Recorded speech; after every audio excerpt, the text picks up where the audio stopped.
என் பொண்ணு மீன் குழம்பு கேட்டான்னு அவளுக்கு மீன் குழம்பு வச்சு கொடுக்குறேங்க. இது மண்பாண்டம் மீன் குழம்புக்காக எடுத்துன்னு அந்த மீன் குழம்பு கொஞ்சம் நிறைய எண்ணெய் ஊற்றினா தான் நல்லாயிருக்கும். அதனால் மண்பாண்டம் இது. எண்ணெய் நல்லா காயட்டும்.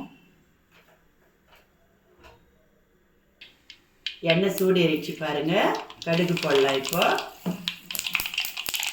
கூட கொஞ்சம் வெந்தயம் போட்டுக்கணும்.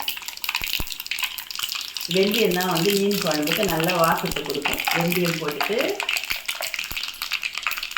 அதுக்கு மேலே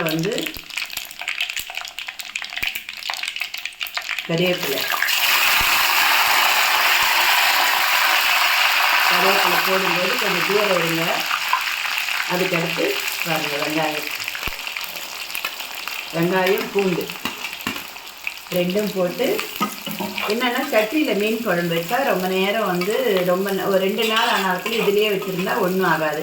எங்கள் பாட்டி வயசானவங்க அவங்க நாங்கள்லாம் சின்ன பசங்களாக இருக்கும்போது சட்டியில் தான் சமைப்பாங்க, பார்த்துருக்குறோம். அந்த ஆசைக்காக தான் என் மக கேட்டான்னு சட்டியில் சமைச்சிட்டு இருக்கேன். பாருங்கள், சிறு வெங்காயம் போட்டு செய்யும்போது இன்னும் நல்லாயிருக்கும். இப்போ பச்சை மிளகாய் 2 போட்டுக்கணும். இப்போ பச்சை மிளகாய் 4 பச்சை மிளகாய். இது வெடிக்குங்க, அதனால் நடுவில் நான் சும்மா அப்படி ஒடிச்சு போட்டிருக்கேன். இந்த பச்சை மிளகாவை போட்டு வெங்காயம் பாருங்கள் நல்லா வதங்கிடுச்சு. பச்சை மிளகாய் போட்டு கொஞ்சம் நேரம் ஒரு அரை நிமிஷம் போல் நல்லா வதக்கிட்டு அதுக்கப்புறமா தக்காளி. நான் 1 கிலோ மீன் எடுத்திருக்கேன். பெரிய தக்காளியாக இருந்தால் 1 போதும், சின்ன தக்காளியாக இருந்தால் 2 போடுங்க. இப்போ இந்த வெங்காயம் தக்காளி நல்லா வதங்கணும். இப்போ இதில் சிறு வெங்காயம், பூண்டு, கடுகு, வெந்தயம், பச்சை மிளகாய், தக்காளி, கறிவேப்பிலை இதை இது அப்படியே ஒரு மாதிரி கிரேவி மாதிரி ஆகணும். அதுக்கப்புறம் தான் நம்ம புளி ஊற்றணும். இப்போ பாருங்கள், எல்லாம் சேர்ந்து மசாலாலாம் சேர்ந்து ஒரு கிரேவி மாதிரி வந்திருக்குது. இப்போது புளி நான் நல்லா ஒரு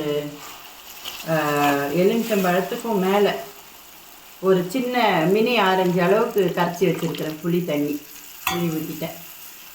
இப்போ இந்த புளி ஊற்றிட்டு அதுக்கப்புறம் மிளகாத்தூள் போடுறோம், உப்பு போடுறோம்.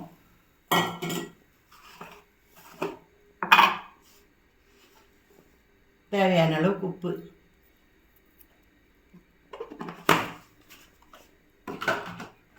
மிளகாத்தூள்.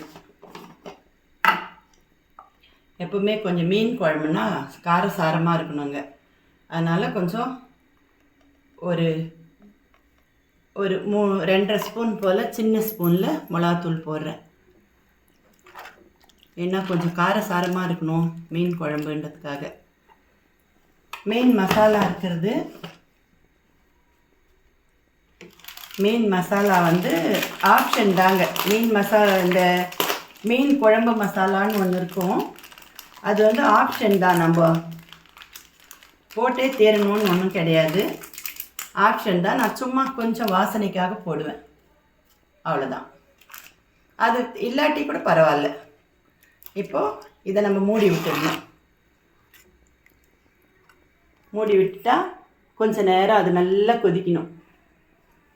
அதுக்கப்புறமா தான் மீன் போடணும்.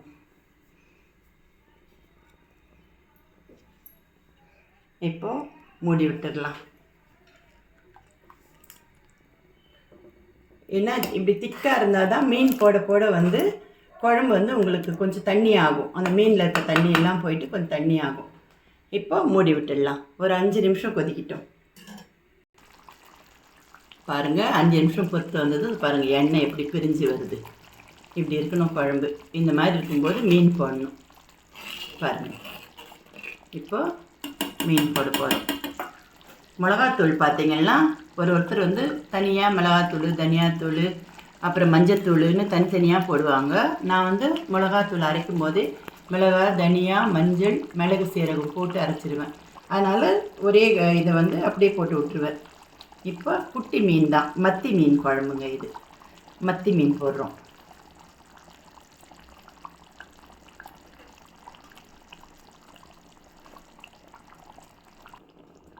இப்போ ஃபைனல் டச்சாக மீனெல்லாம் போட்டு முடிச்சிட்டோம். இப்போ ஃபைனல் டச்சாக இது என்னென்னா, இதுவும் வெந்தயமும் கொஞ்சோண்டு சீரகமும், வெந்தயமும் சீரகமும் லைட்டாக வறுத்து பொடி பண்ணிக்கணும். அதுதான் அந்த மீன் குழம்புக்கு வாசத்தை கொடுக்கறது. வெந்தயமும் சீரகமும் நல்லா வறுத்துட்டு பொடி பண்ணணும். அது சும்மா லைட்டாக மேலே அந்த லாஸ்ட்டுக்கு தூவி விட்டுடணும். அந்த மீன் குழம்பு வாசம் வந்து கொஞ்சம் அதிகம் பண்ணும். அதுக்கப்புறம் வந்து லாஸ்ட்டாக மல்லி, கொத்தமல்லி நல்லா பொடியாக நறுக்கி வச்சுருந்து கொத்தமல்லி தூவிடணும். இப்படி கொத்தமல்லி தூவிட்டு, இந்த மீன் சட்டின்றதால இது நல்ல சூடு ஏறி இருக்கும். இது குட்டி குட்டி மீன்ன்றதால இந்த ஆவிலே வெந்துடும். இப்போ வந்து நம்ம கேஸ் ஆஃப் பண்ணிடணும். கேஸ் ஆஃப் பண்ணிவிட்டு இது மேலே மூடி விட்டுட்டு ஒரு 2 நிமிஷம் பொறுத்து திறந்தீங்கன்னா அதுதான் மீன் குழம்பு. நல்லா பாருங்கள். இப்போது இதை நம்ம மூடி விட்டுறணும். இப்படி மூடி விட்டுட்டா இது வந்து நல்ல கனமான பாத்திரம். இந்த சூட்டுக்கே வந்து இந்த மீன் வெந்துடும். கேஸ் ஆஃப் பண்ணிவிட்டு இந்த சட்டி சூட்டுக்கு கொஞ்சம் நேரத்தில் இந்த மீன் வெந்துடும். ஓகேங்களா? மீன் குழம்பு உங்கள் வீட்டில் செஞ்சு பாருங்கள். நல்லா இருந்தால் கமெண்ட் பண்ணுங்கள்.